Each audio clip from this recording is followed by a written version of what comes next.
I'm really grateful to spend a little bit of time with you.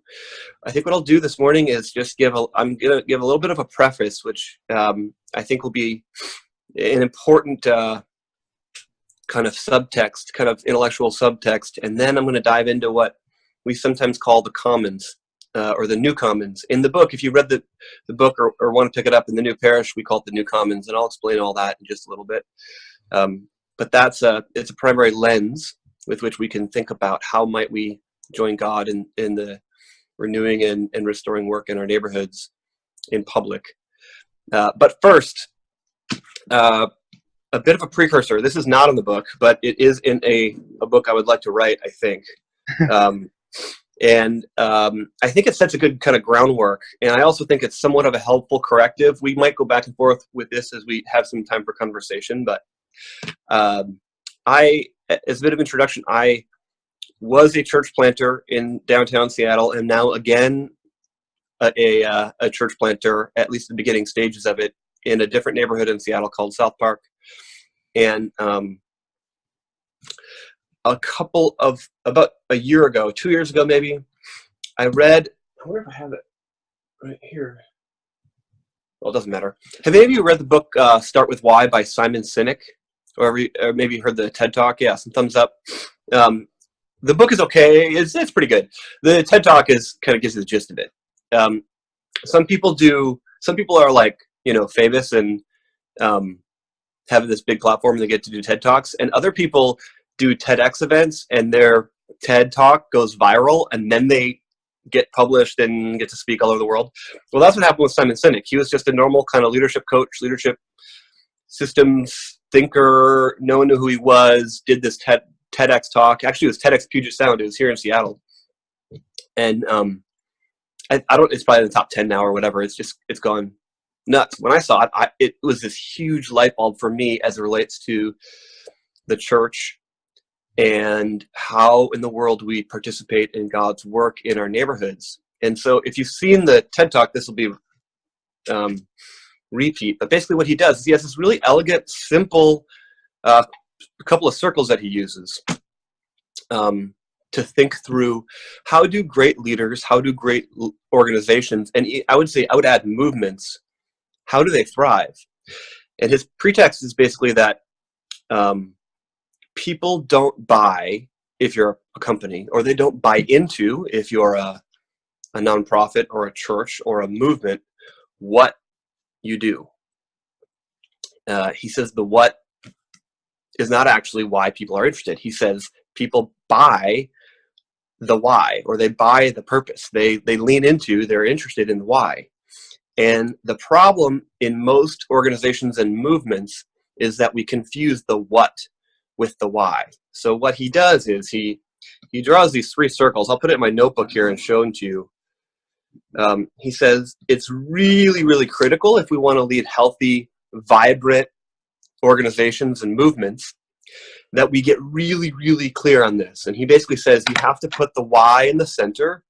From that why, and that's actually kind of hard work.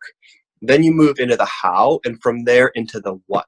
What are you doing? So it looks like this.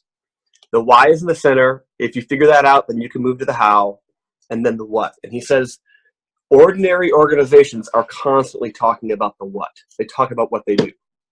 They're talking about the soap they sell, or the app that they create, or whatever.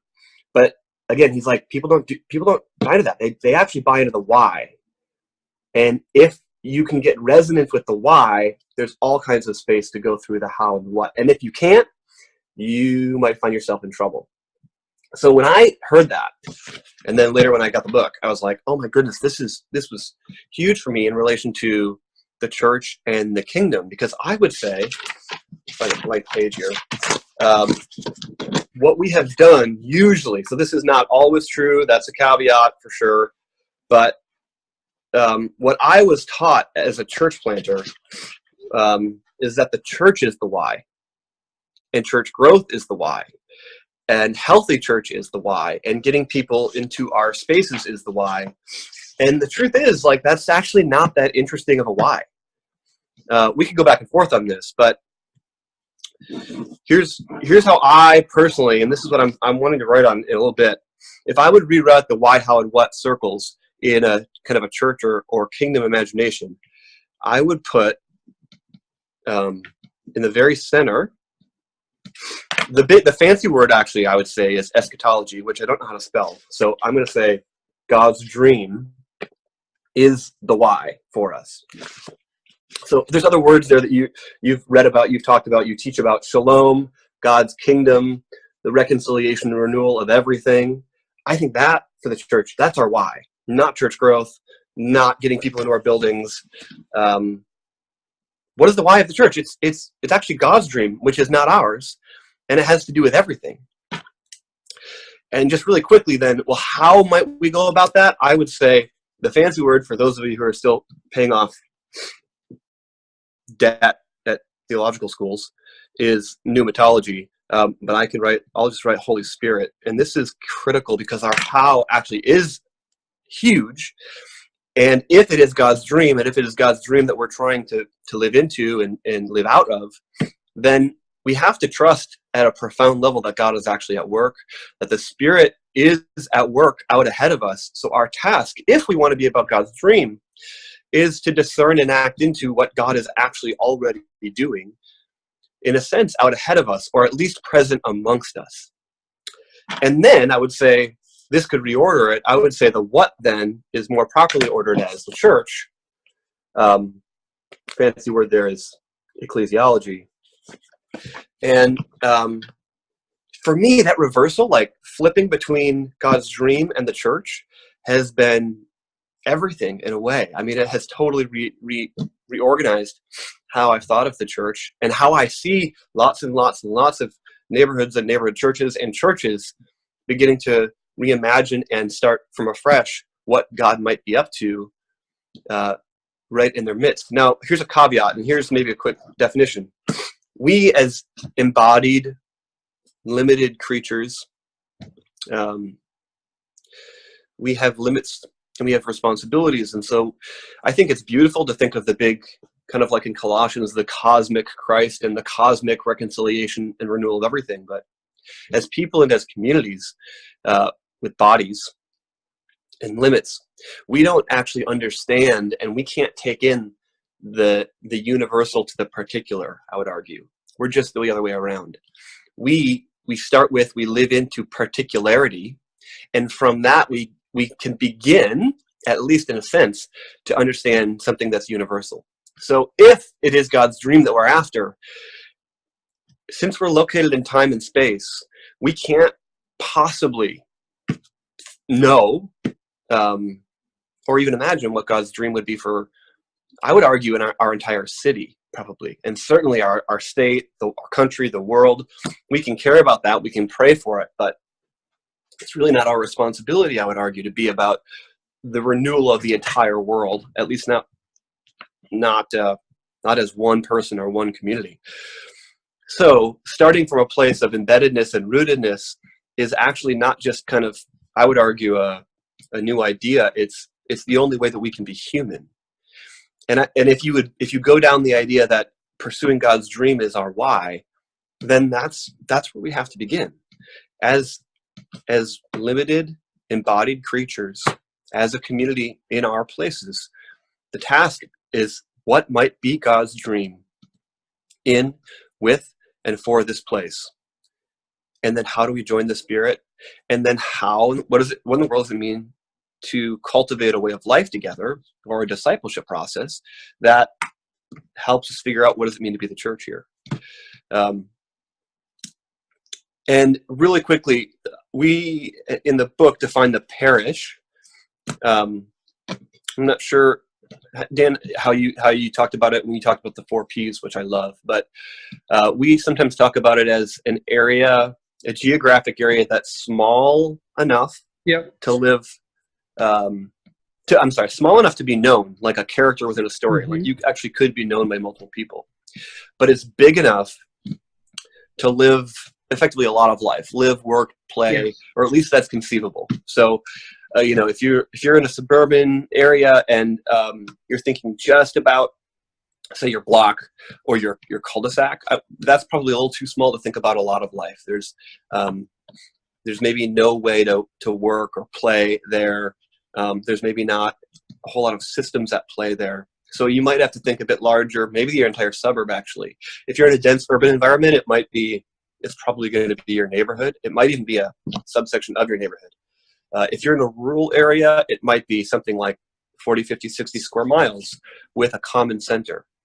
And the reason to figure out what in the world is your parish is that's how we can begin to think about what is God's dream in that place. Because that's the primary question. What might be God's dream in that place? And there's stuff that, is universal. Does God want healthy marriages in all of our places? Totally. Does God hate abuse? Absolutely. Does God hate injustice? Absolutely. But when we take these big ideas and put them into our actual neighborhoods, they go from being either slogans or niche issues to becoming dares of our presence, dares into our dependence on God to be about these things. So that's critical. Now, that's the subtext, and I think it's important because if what I say next, if that doesn't really land, it might be like, oh, you're just kind of talking about justice or just community development. That's good, I guess, but it's not the work of the church necessarily. And so I'm going to argue what I'm going to talk about next is what I just said, pursuing God's dream as we follow the Spirit in our actual places. That's, I would say, core to what it means to be the church. But we then live in neighborhoods and parishes and places where there's all kinds of systems that are swirling all about. And that can be a more helpful way to think through how do we join in God's dream for our places. And so in the book, we call that the new commons. I'll write that down here. It's actually better on the phone because I can right here. So here's a subtext here. Another amazing book that I loved is by Stephen Johnson called The Natural History of Innovation. I don't know if any of you read this. It's got a black cover, yellow. It's got like a light bulb on it. He's like a science kind of leadership writer.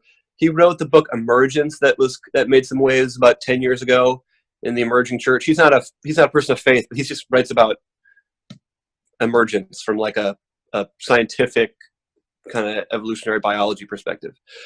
Anyway, he's also been writing a lot more about innovation, and he said this really interesting thing about how great ideas pop and happen, how innovation happens. He said that if you actually look at how innovation happens, we've all probably heard the phrase thinking outside the box. You all heard that? Like, don't get stuck in the box, think fresh, think creative, give yourself space. But he said, and this goes to the idea of the parish, and I think, he said that's actually not where innovation happens.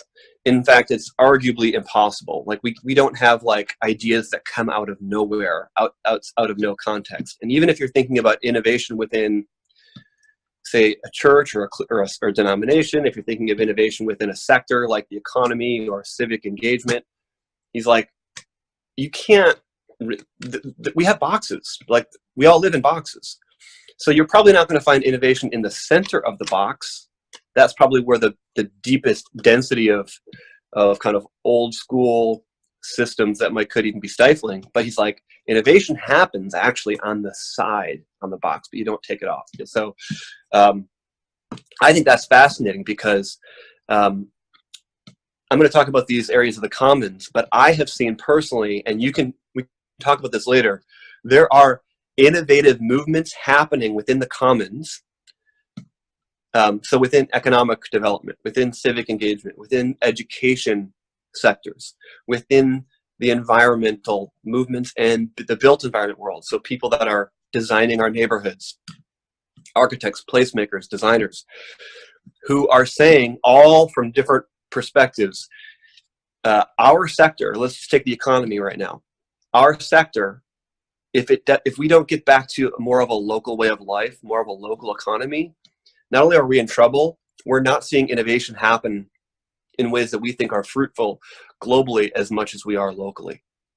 That's happening in all of these sectors. They're going, in some sense, to the edge of their sector, which happens to be local, and saying, how in the world might we innovate? Well, a lot of them are singing the same song, and that is, we need to get back to a more local way of life.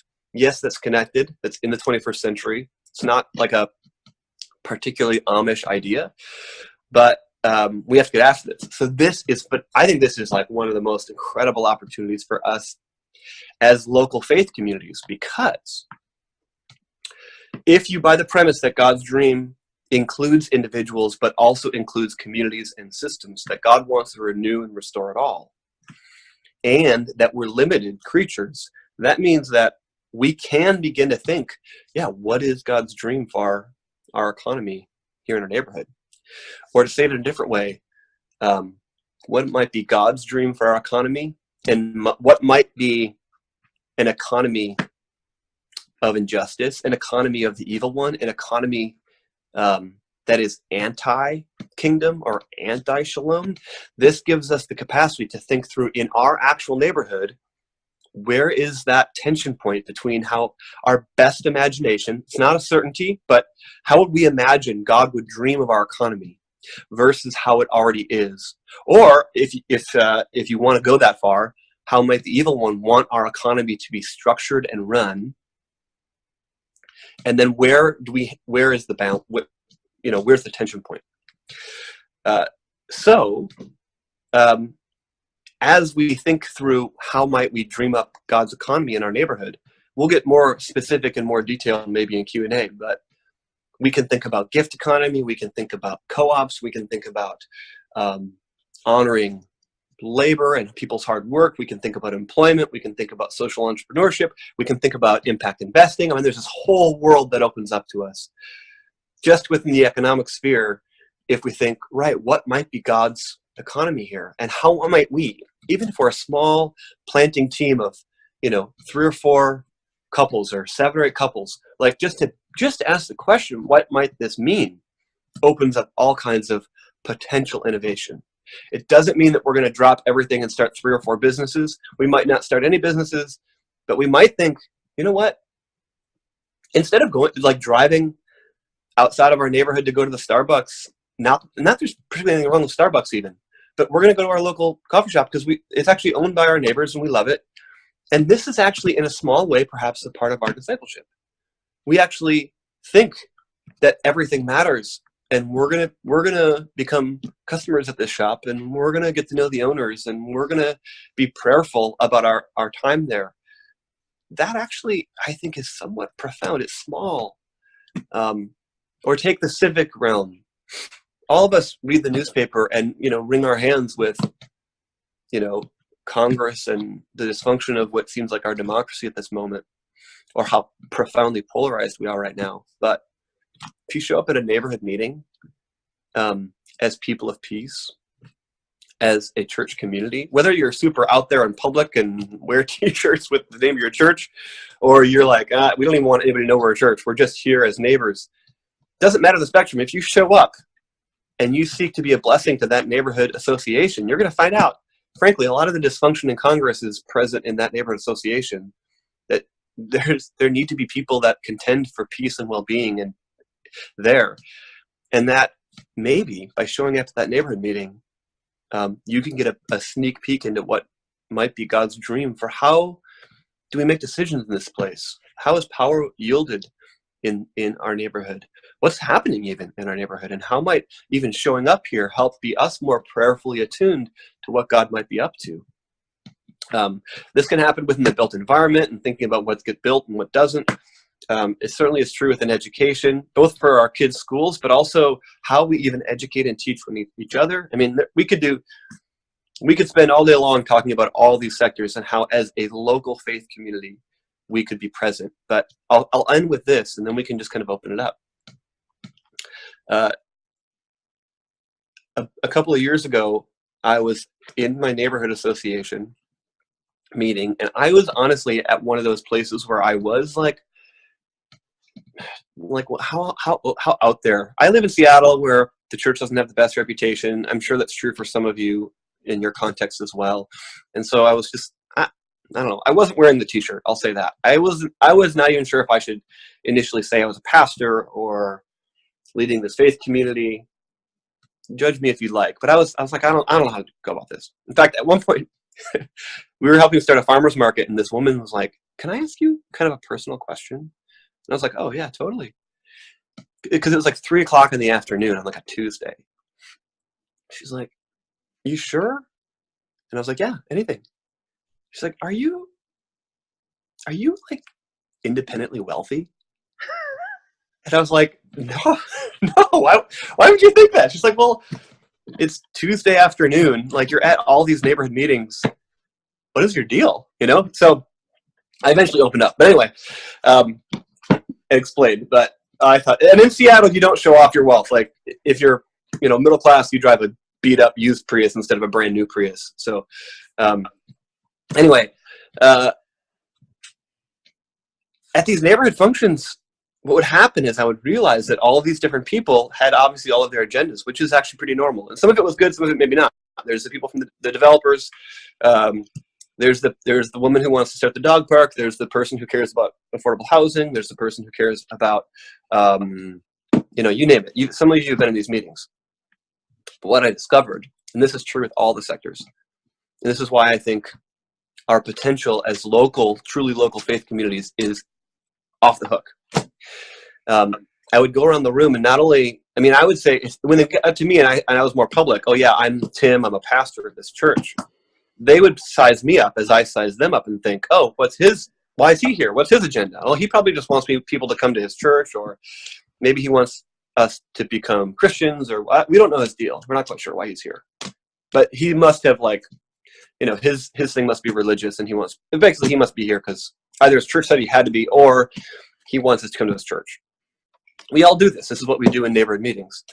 And what happened was, because I was at best trying to figure out what was God's dream in the neighborhood, and I saw all these people, many of whom had really beautiful desires, but no one in that meeting had the capacity or, frankly, the imagination to say, how do we all fit together like a team on behalf of the whole neighborhood, instead of just having our own siloed issues where we're trying to get done what we want to get done.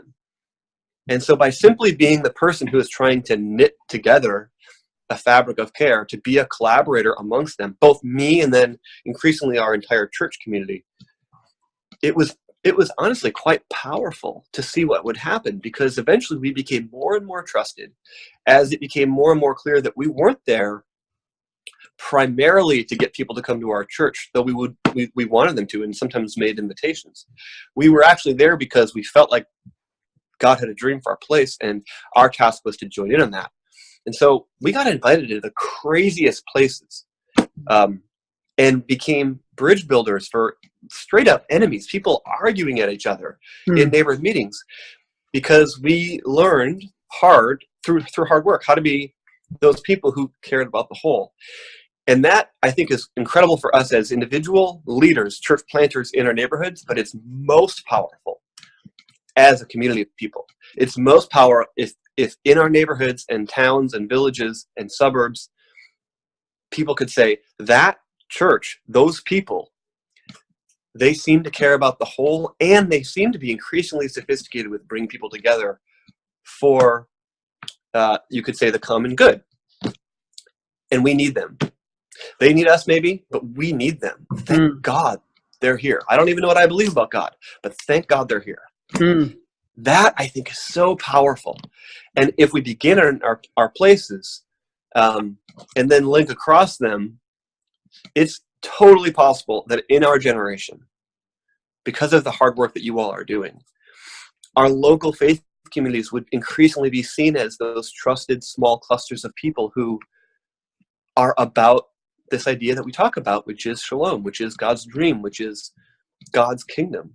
And from that place of trust and community, it is so much different, as you all know, to invite people into a journey discovering who is Jesus, who is this rabbi that we're following, what does this way of life look like, what does it mean for my own life, my family, my business. It sets the template, I would argue, for whole life discipleship, which I know you all have been talking about a lot. So I'll pause there. I think I've gone too long, but Geez, Tim, I want to plant a church all over again after that spiel. That's beautiful. no, thank you. It really is, and I've been learning that slowly over the years in my own church plant, seeing that our presence, our listening presence in these spaces in our neighborhood, is vital for us to be the church. I've often inversed that why, the how, and the what, and so thank you for helping open up the possibilities. My question, Tim, would be if you were a church planner in your first year, with this theology and practice in mind, what would be like the top 2 or 3 things that you would say, this is what you have to activate, this is what you have to do, this is what you have to begin? What would you practically say, at least start dipping your toe Totally. in doing this?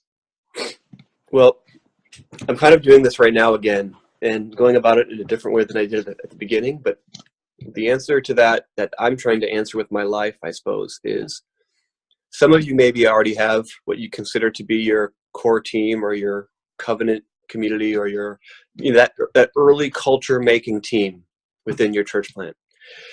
I think maybe the most critical thing is that, and this may be the hardest thing too, because it might require some patience, is my guess, but is that team, even if it's really small, like 3 or 4 couples, for example, that you can spend some time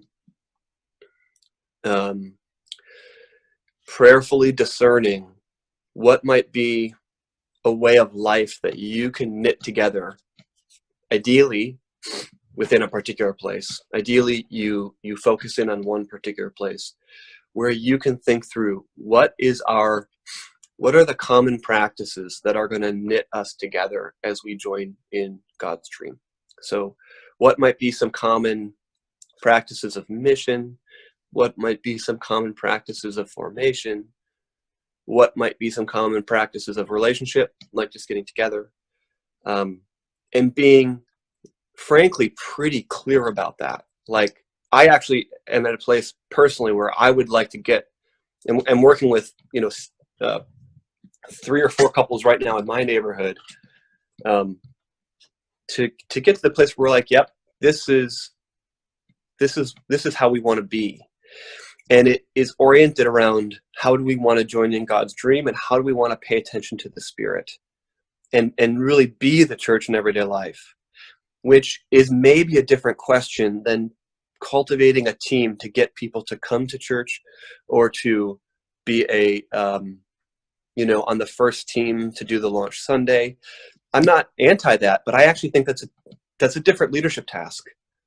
And so I think initially there's got to be 3 or 4 people or couples, and I ideally more than that, more like 12 or 15 or something like that, who could say, you know what, for at least a year, we're going to commit to trying to be about God's dream in this place together. And we know it's not going to be easy. We know it's going to be messy. Like all church planting is not easy and is messy. But that, I think, could create the communal infrastructure to invite then more people in. But if that kind of core team is not there, and it's pretty clear, and the culture is not built there, I feel like it's always going to be pretty shaky.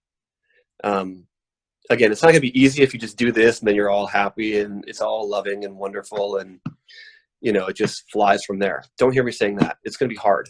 But if the early team is built on being a new thing for the sake of new, or you pick.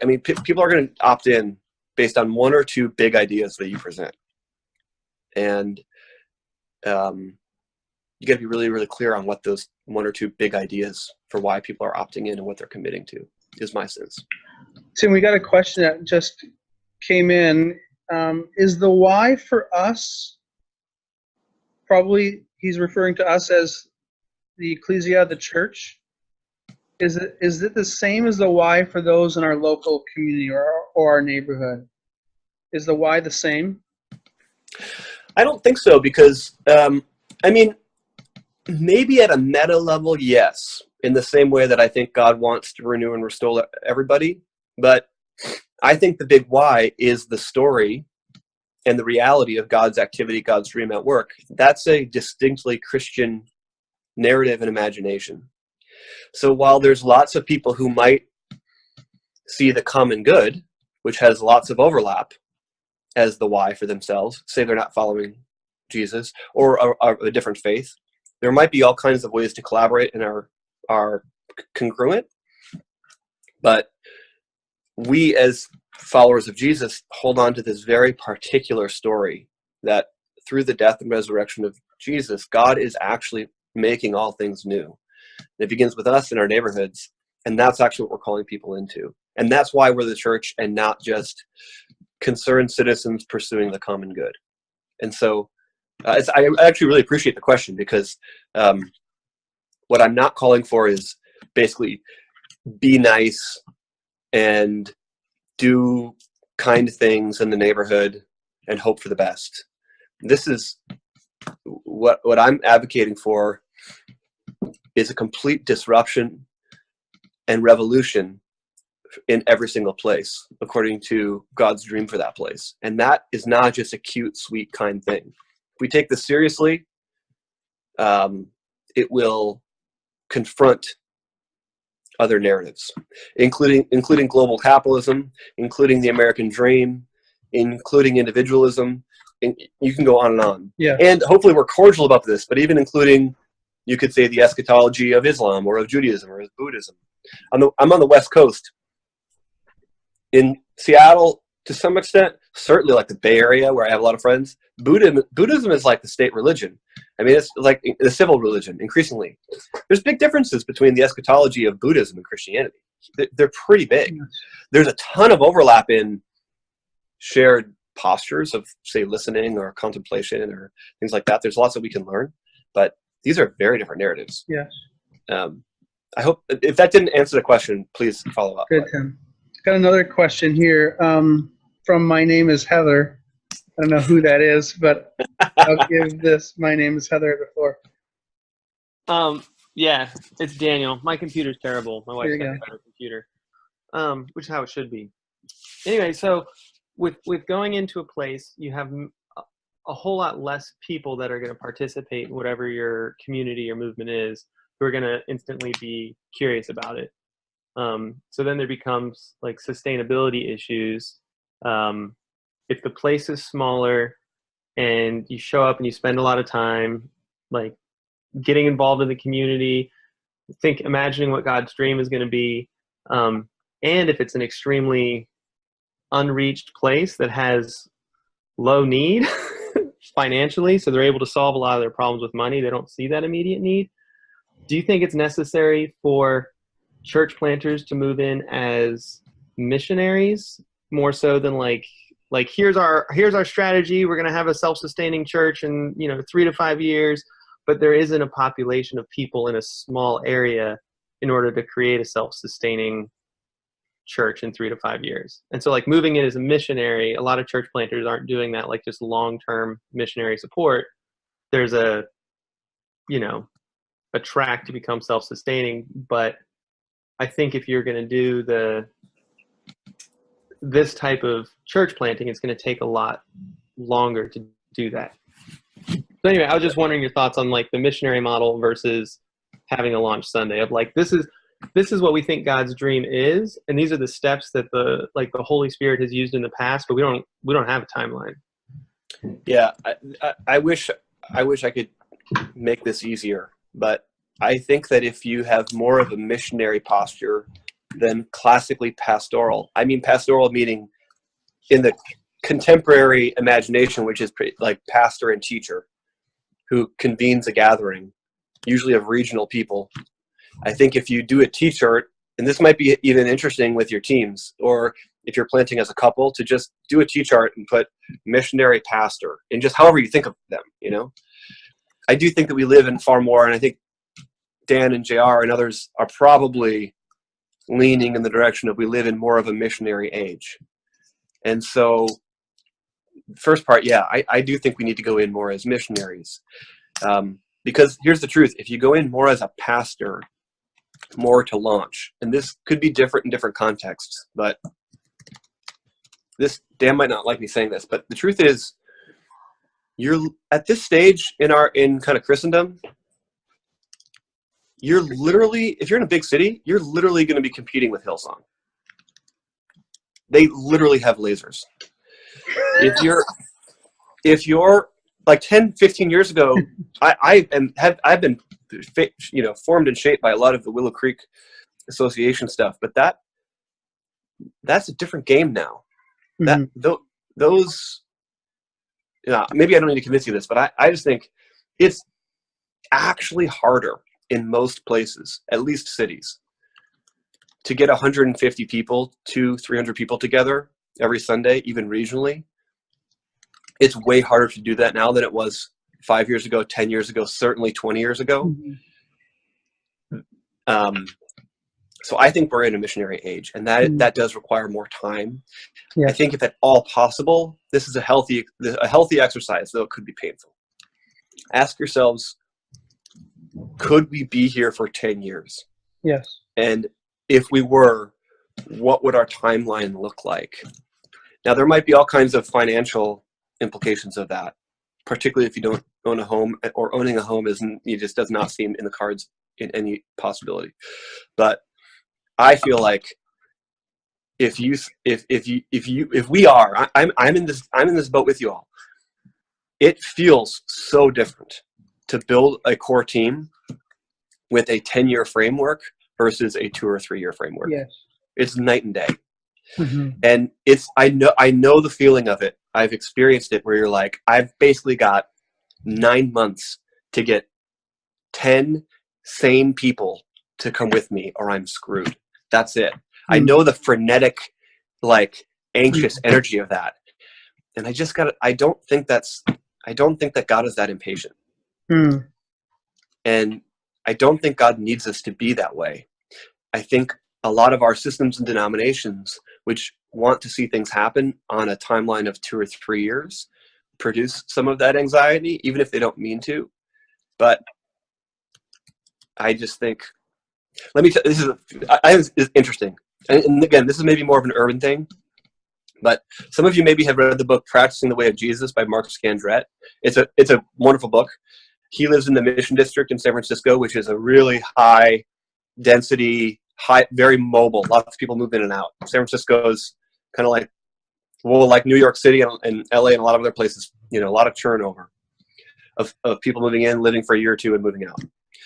But he said he's now been there for 15 years. He says, here's what happens every single fall, every single September. 3 or 4 church planting teams move to San Francisco, usually from the South or the Midwest. They come with anywhere from $100,000 to up to $1 million, sometimes more than $1 million for their church plant. All of them oftentimes come with small teams of people, moving from, say, Dallas to plant this church in San Francisco. There's 3 or 4 of them. And then every year, they try and attract the new thing. They're cool, they're hip, they've got a gorgeous website, they meet in a cool rock club, they serve third wave organic French press coffee at their things. It's gorgeous, right? Their whole thing is beautiful. Of those, let's say 4 communities, 3 of them are gone after the first year because they've been competing with each other as to who's going to be the new show in town. One of them then makes it and has 200 or 300 people, and they're the new show in town. The problem is that there's an incoming class every single year. And so the winner, the 3 go back to Dallas after 2 or 3 years, having spent $1 million, massive identity crisis issues, massive trauma around failure, massive questions about God and their own vocation. But they're done. They failed. They're gone. They moved back to Dallas. The one church that made it, maybe they're even written about in the San Francisco Chronicle or the New York Times as the hip new thing that is drawing the millennials. Then what happens is the next fall have 3 incumbents who are trying to displace them as the new show in town. Mark said, I've seen this happen every year for a decade, and it just breaks his heart because they all come to him. He's like kind of a bit of a evangelical bishop in a sense, and they come to him, tell me about the city, how do I reach the city? he tells him the story, and friends, that game's over, in my opinion. Yes. You know, Tim, one of the one of the things that we've been exploring in my own practice was using the tool that you guys developed around economic, environment, civic, and education, common goods. We sat down over a period of time, a long period of time, and actually began to brainstorm how to immerse in those places. Who is already doing good work in education, in environment, and economic and civic, and then reconvene and interpret what we were seeing, to move from the kind of the abstract into the concrete. We actually use that tool as a way to disciple us and draw us into those spaces. And because of that, we found people on Onondaga Ave, which is where our church is, and it's a long strip. So we found all kinds of cats doing work in all four of those spaces, and have now, you know, found a way to come together and conspire for the good of our neighborhood. But that tool helped break open space, maybe create, you know, an on-ramp into our neighborhood, because before that we were kind of maybe paralyzed in where to begin and how to start and who to meet with. And we needed those categories to understand that these four things are already occurring. God is already working in those spaces. And so we needed to go on a quest. And so that was one of the concrete ways we've been able to disciple that. And out of that came innovation. You know, once we immersed and interpreted, you know, then we found the cracks and crevices and began to innovate, even still staying in partnership with all those people. But, we're at the end of our call. Tim, thanks so much I know it's short and sweet, but just really poking us and messing with us and helping us reimagine what it means for us to be the church in our place. I just want to give you encouragement as a cohort to consider coming to Inhabit. Inhabit is the one conference I go to just to find nourishment. It's in Seattle. It's April 26th through 28th. On the 26th is a pre-con that V3 is leading, called Starting Churches from Scratch. But if you want to be around neighborhood lovers, Inhabit is the place to hang out. And so if you're on the West Coast, I just tell you, check it out. You need to be there. Anyhow, I love everybody.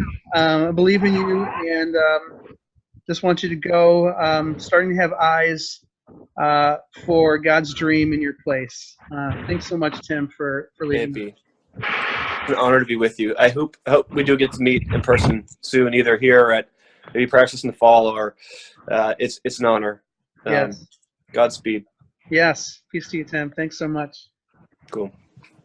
Everybody.